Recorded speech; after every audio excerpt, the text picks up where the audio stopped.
नमस्कार दोस्तों, स्वागत है आपका अपने YouTube चैनल एजुकेशन सतगुरु में।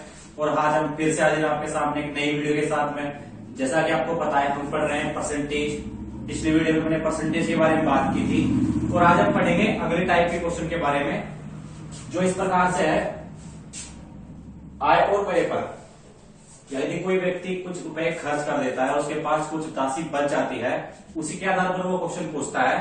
तो किस प्रकार से वो क्वेश्चन पूछता है, देखते हैं। एक व्यक्ति अपने आय का 20% घर के किराए पर तथा 10% गाड़ी की किस्त में तथा 25% राशन और 15% बच्चों की स्कूल की फीस पर खर्च करता है। यदि उसके पास 12,000 रुपए शेष बचे हो तो व्यक्ति की आय क्या होती है। बड़े ध्यान से पढ़ना है क्वेश्चन को। यहां पे एक बात देख रहे हैं, उसने ये बात नहीं बोली कि शेष का।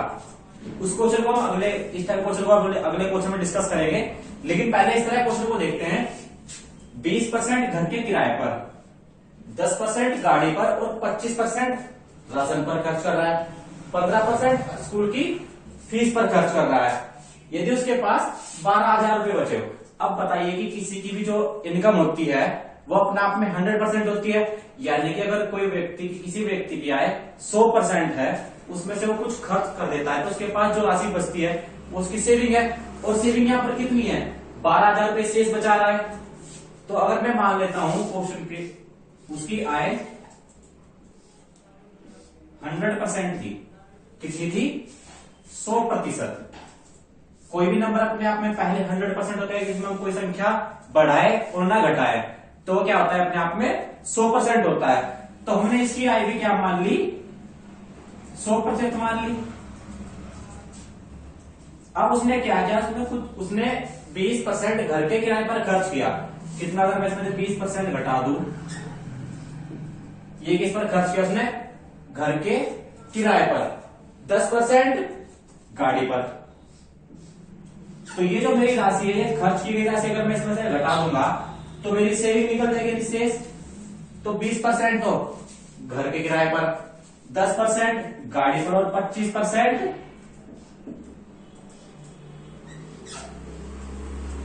राशन पर तथा 15% स्कूल की फीस पर, 15% ये भी। अगर मैं इसमें से ये घटा दूं, 100% में से ये खर्च की गई राशि घटा दूं, तो मेरे पास क्या बचेगी, उसकी जो सेविंग है, यानी कितनी, 12,000 रुपए। अब 100 में से मैं घटाऊंगा जब, 100% माइनस ये कितना हो जाएगा, 20 और 10 30, 30 और 25 55 और 15 70। यानी कि इसको ऐड करके मेरा कितना आ गया, 70%। अगर मैं इसमें 70 घटा दूं तो ये मेरे पास कितना बच जाएगा, ये 12,000 रुपए।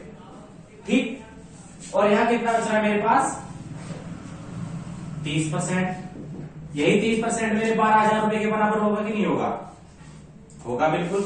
तो जब 30% 12,000 के बराबर है, तो 1% किसके बराबर होगा, 400 के। जब 1% 400 के बराबर, तो मैंने आय कितनी मान ली थी, इनकम कितनी थी मेरी, 100% थी। तो 100% कितना होगा, यानी कि इनकम कितनी होगी उसकी, 40,000 रुपए। आई बात समझ में। अगर वो यहां आपसे पूछ ले कि उसने घर के किराए पर कितना खर्च किया, जब आपके पास कोई भी राशि 100% अपने आप में आ गई, तो आप यहां से 20% की वैल्यू निकाल सकते हैं। अगर वो क्वेश्चन में ऐसे पूछ लेता कि घर के किराए पर कितना खर्च किया, तो कितना खर्च करता, 20%। और 40 का 20% कितना होगा, 8,000 रुपए। ठीक। अगर वो आपसे पूछ लेता 10% गाड़ी किस्त में कितना खर्च किया, वो भी निकाल लेते हैं। यहां से हम 25% भी निकाल सकते हैं और यहां से इसका हम 15% यानी स्कूल की फीस पर खर्च भी निकाल सकते हैं। तो ये कितना सिंपल क्वेश्चन। अगले टाइप में देखते हैं, जहां वो बोलते हैं कि शेष का, यानी कि बची हुई राशि का भी शेष का खर्च करता है। इस प्रकार के क्वेश्चन को देखते हैं कैसे करते हैं। अगर वो क्वेश्चन में बोल दे कि शेष का,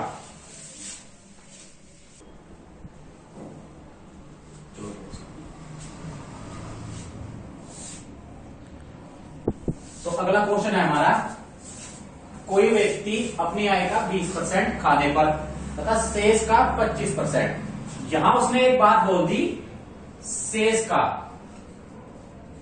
25%।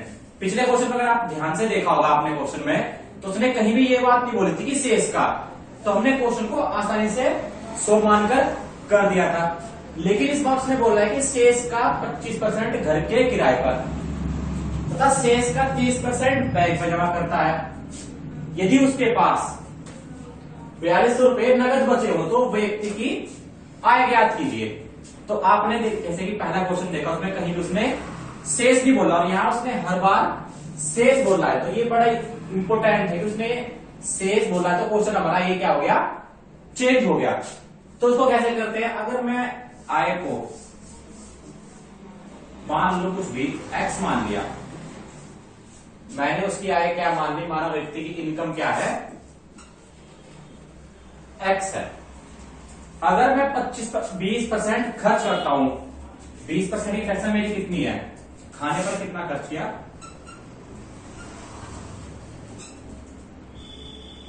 20%। अगर 20% खर्च करता है तो बचता कितना है, 80% बच जाता है। यानी कि अगर मैं 1/5 में से 1 खर्च कर देता हूं तो बचे कितने हमारे पास, 4 बच जाएगा।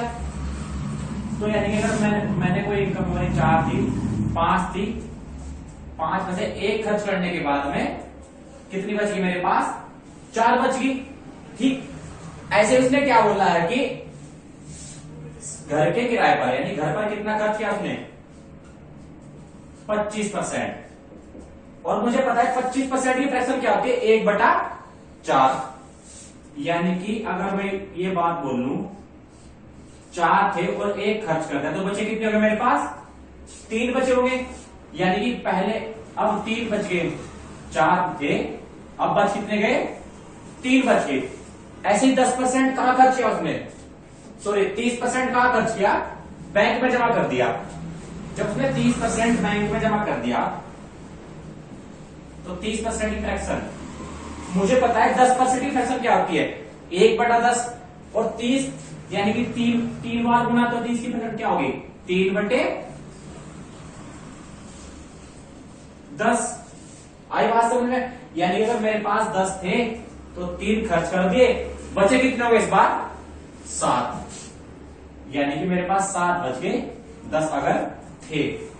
तो ये मेरी टोटल इनकम मेरे पास बच गई। इनकम में से मैंने जो खर्च किया ये टोटल मेरे पास बच गया। और क्वेश्चन कितना कह रहा है, यही 4200 रुपए बच गए। तो मैंने इसको क्या रख दिया, 4200 के बराबर रख दिया। अब इसे सोल्व करेंगे, 4 से 4 कैंसिल, 7 और 3 21 और 21 से कट जाएगा 2 बार।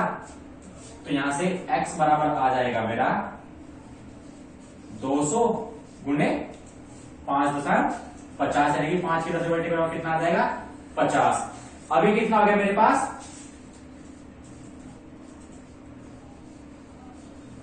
10,000 रुपए। यानी कि मैं उसकी इनकम, मेरे पास इनकम कितनी निकल के आ गई, 10,000 रुपए।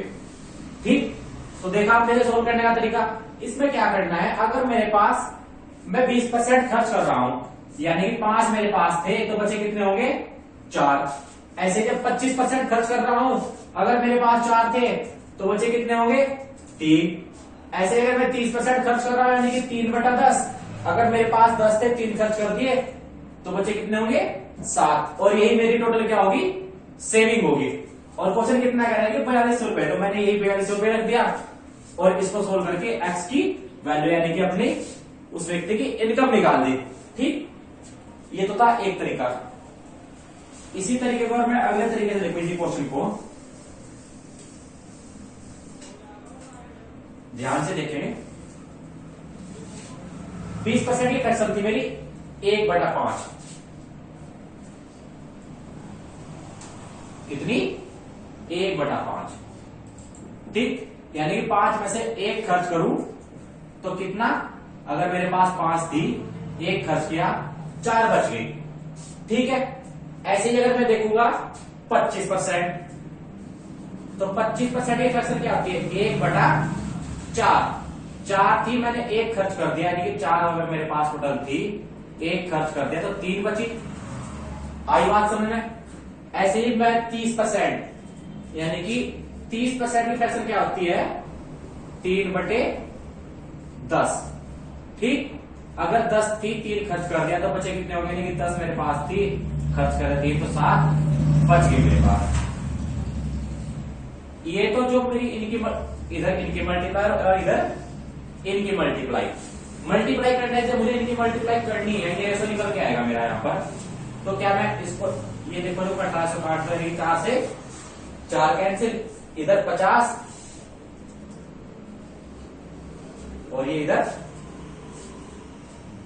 21।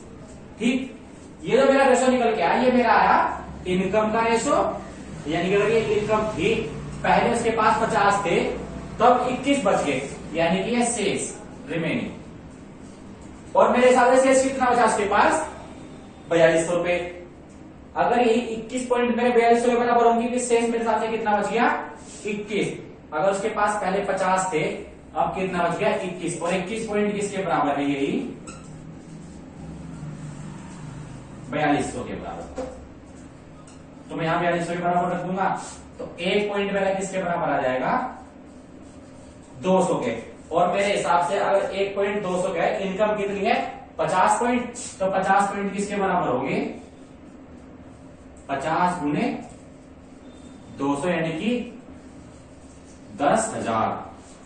आई बात समझ में? तो यहां पे दो तरीके देखें इसको सोल्व करने के। कब?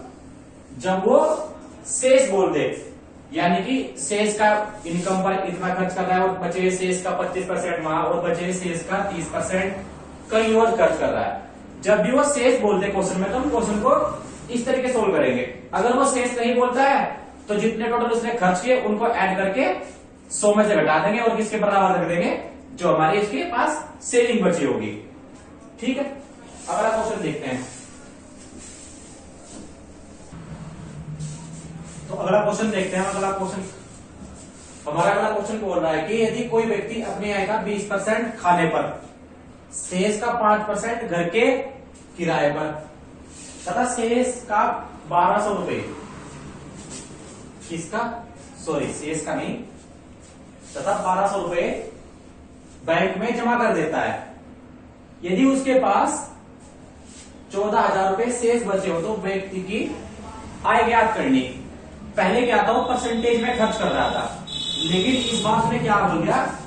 डायरेक्ट नंबर में भी बोल देंगे बैंक में जमा कर रहा है। तो उसके पास 14,000 रुपए शेष बचे, तो व्यक्ति की आय ज्ञात कीजिए।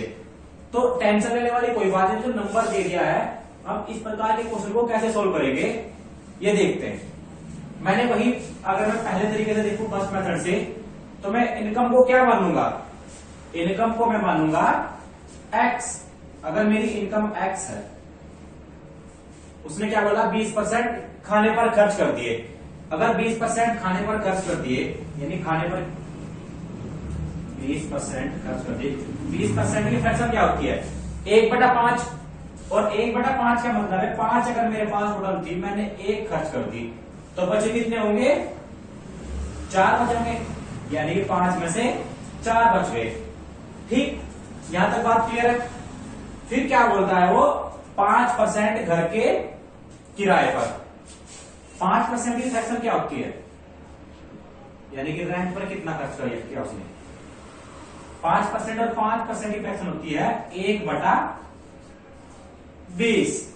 अगर टोटल 20 थे, 1 खर्च कर देते, कितने बचे होंगे मेरे पास? 19, यानी कि 19/20। 20 थे, 1 खर्च कर दिया, तो 19 बच गए। और ये किसके बराबर है? एक बात बताइए मुझे, 1200 रुपए में बैंक में जमा किए हैं, अगर मैं इसमें से 1200 रुपए और माइनस कर दूं, यहां से ये मैंने 1200 रुपए और माइनस कर दिए, तो अब जो टोटल मेरे पास बचा वो मेरे पास होगा जो मेरे पास है, यानी कि 14,000 रुपए। क्वेश्चन कितना कह रहा है? 14,000 रुपए। तो मैं इसको क्या रखूंगा? 14,000 के बराबर। ठीक है, पहले क्या था, यहाँ वो कोई नंबर नहीं दे रहा इस प्रकार से, जैसे कि उसने अभी ये 1200 रुपए खर्च किए हैं। अब उसने अगर मैं इसमें से 1200 रुपए घटा दूं तब जाकर मेरे पास 14,000 बचेंगे कि नहीं बचेंगे। ठीक, तो यहां से x की वैल्यू निकाल लेंगे हम। 4 पंजे 20। एक मिनट, ये कितना आ जाएगा हमारा 19/25। ये 12 से घट जाएगा तो कितना आ जाएगा ऐड हो गई ये 14,000 प्लस 1200, क्योंकि माइनस का रिजल्ट क्या जाएगा ये प्लस का। तो x इंटू 19/25 बराबर किसके हो जाएगा ये 15,200 के। अब इसको इधर ले जाएंगे तो x की वैल्यू बन जाएगी हमारे पास 200, ये उल्टा हो जाएगा 25 गुना 19, 19 से काटा इसको 19 852 यानी कि 800 और ये x आ जाएगा हमारे पास 20,000। ठीक है, 25 की 800 मल्टीप्लाई करके क्या आ जाएगा 20,000। तो मेरे पास यहां से इनकम कितनी निकल के आ गई 20,000 रुपए। देखा आपने, अगर कोई नंबर दे दे उसमें से भी हम उसको क्या कर देंगे माइनस। अगर वो यहाँ 1200 ना बोले कोई भी नंबर और दे देता 1500 देता है कुछ भी देता, तो हम यहां से क्या माइनस करते 1500 रुपए। यानी कि अगर वो नंबर को कोई भी खर्च हो परसेंटेज में ना दे करके डायरेक्ट रुपए में दे रहा है तो उसको भी हम क्या कर देंगे ऐसे ही माइनस करते हैं, जैसे कि हमने 1200 माइनस किया। आई बात समझ में? इसको अगले तरीके से देखते हैं कैसे करते हैं।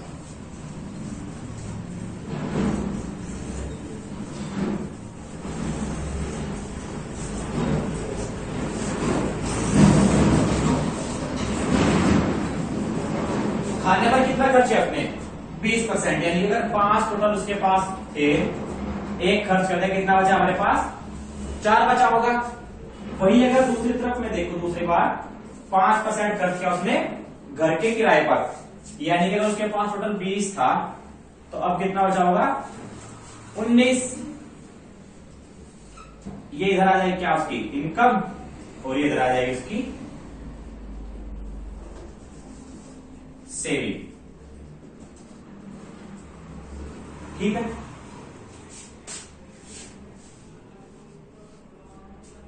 इसके आपस में मल्टीप्लाई पहले देख लो कट तो नहीं रहा, 4 से कितनी बार कट गया 5 बार, और 5 की 5 से मल्टीप्लाई 25 और ये कितना बच गया इधर 19।